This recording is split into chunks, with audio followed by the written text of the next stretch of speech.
Olá, vamos falar sobre teoria contingencial.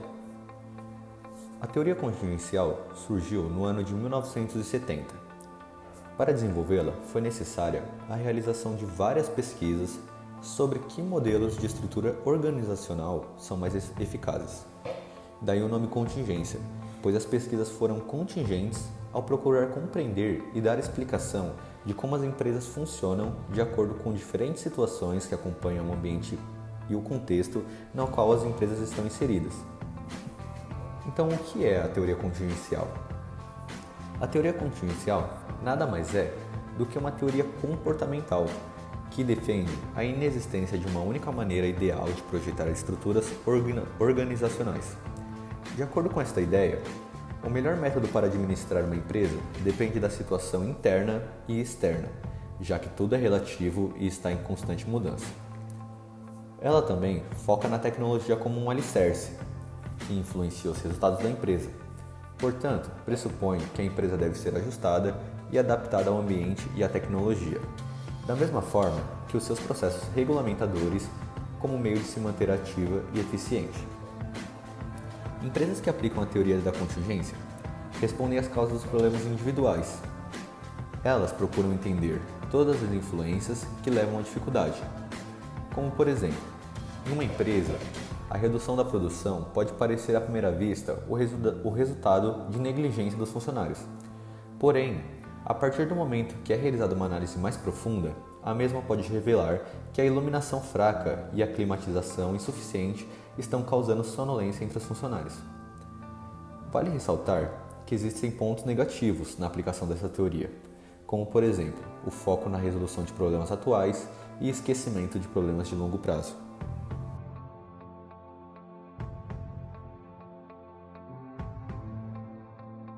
Chandler realizou uma investigação histórica sobre as mudanças estruturais das grandes organizações, relacionando elas com a estratégia de negócios e examinou comparando as corporações americanas, demonstrando como a sua estrutura foi sendo continuamente adaptada e ajustada à sua estratégia. A estrutura organizacional corresponde ao desenho da organização, isto é, a forma organizacional que ela assumiu para integrar seus recursos, enquanto a estratégia corresponde ao plano global de alocação de recursos para atender às demandas do ambiente. Para Chandler, as grandes organizações passaram por um processo histórico que envolveu 4 fases distintas: acumulação de recursos, racionalização do uso dos recursos, continuação do crescimento e racionalização dos recursos em expansão. As diferentes espécies de estruturas organizacionais foram necessárias para tocar diferentes estratégias e enfrentar diferentes ambientes. A alteração ambiental é o fator principal da alteração da estrutura. Burns e Stalker pesquisaram 20 indústrias inglesas para verificar a relação entre as práticas administrativas e o ambiente externo dessas indústrias. Classificaram as empresas pesquisadas em 2 tipos: organizações mecanísticas e orgânicas. As organizações mecanísticas apresentam as seguintes características: estrutura burocrática baseada em uma minuciosa divisão do trabalho, cargos ocupados por especialistas com atribuições bem definidas, centralização das decisões na cúpula da organização, hierarquia rígida de autoridade baseada no comando único, sistema rígidos de controle, a informação ascendente sobe através de uma sucessão de filtro e as decisões descem através de uma sucessão de amplificadores. Predomínio da interação vertical entre superior e subordinado, amplitude de controle administrativos mais estreita, maior confiança nas regras e procedimentos formais e ênfase nos princípios universais da teoria clássica. As orgânicas apresentam as seguintes características: Estruturas organizacionais flexíveis e com pouca divisão do trabalho. Cargos continuamente redefinidos por interação com outras pessoas que participam da tarefa. Descentralização das decisões delegadas aos níveis inferiores. Tarefas executadas por meio do conhecimento que as pessoas têm da empresa como um todo. Hierarquia flexível, com predomínio da interação lateral sobre a vertical. Amplitude de controle administrativo mais ampla. Maior confiabilidade nas comunicações informais e ênfase nos princípios da teoria das relações humanas. A conclusão de Burns e Stalker é que a forma mecanística de organização é apropriada para condições ambientais estáveis, enquanto a forma orgânica é apropriada para condições ambientais de mudança e inovação. No fundo, existe um imperativo ambiental, o ambiente que determina a estrutura e o funcionamento das organizações. A pesquisa feita por Lawrence e Lorty envolveu 10 empresas em 3 diferentes meios industriais: plásticos, alimentos empacotados e recipientes. Os autores concluíram que os problemas organizacionais básicos são a diferenciação e a integração. A diferenciação quer dizer que, se os ambientes específicos diferirem quanto às demandas que fazem, aparecerão diferenciações na estrutura e na abordagem empregada pelas unidades ou subsistemas. Em outras palavras, do ambiente geral emergem ambientes específicos, cada um correspondendo a um ou mais subsistemas ou a unidade da organização. O conceito de integração é justamente o oposto do conceito anterior.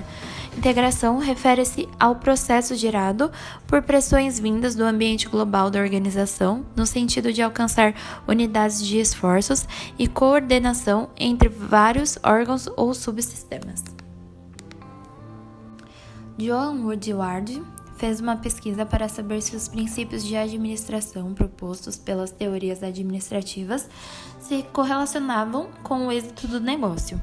A pesquisa envolveu uma amostra de 100 firmas, cujo tamanho oscilava de 100 a 8 mil empregados, situados no sul da Inglaterra.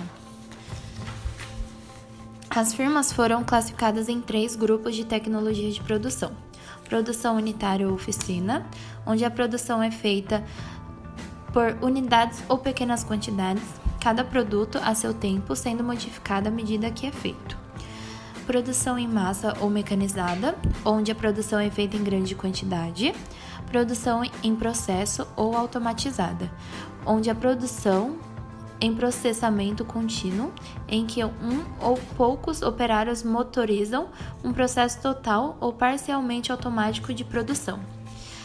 A conclusão feita por Woodward são as seguintes: o desenho organizacional é afetado pela tecnologia. As firmas de produção em massa bem-sucedidas são organizadas em linhas clássicas, com deveres e responsabilidades definidos, unidade de comando, distinção entre linha e staff e estreita amplitude de controle. Há uma fonte de correlação entre a estrutura organizacional e previsibilidade das técnicas de produção. A previsão dos resultados é alta para a produção por processamento contínuo e baixa para a produção unitária, que seria a oficina. Organizações com operações estáveis e permanentes requerem estruturas burocráticas com um sistema mecanístico de administração, enquanto as organizações inovativas e com tecnologias mutáveis requerem um sistema orgânico e adaptativo. E, por fim, há um predomínio das funções da empresa. A importância de cada função, como vendas, finanças, produção e engenharia na empresa, depende da tecnologia utilizada. Enfim, há um imperativo tecnológico. A tecnologia adotada pela empresa determina a sua estrutura e comportamento organizacional.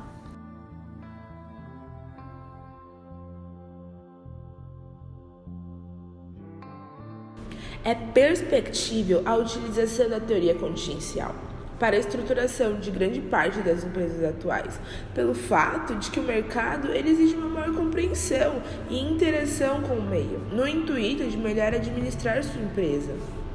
Através dessa teoria, as empresas buscam adaptar-se ao contexto em que a organização está inserida, agindo de melhor maneira, de acordo com as circunstâncias ambientais a elas expostas. Outro fator de grande influência na estrutura organizacional é a tecnologia, através das máquinas, softwares e outros equipamentos que determina a forma de conduzir essa empresa. Com tudo isso, podemos destacar a relevância da teoria contingencial não é só nas organizações, mas também em outros ramos da sociedade, como a educação, a segurança e a saúde.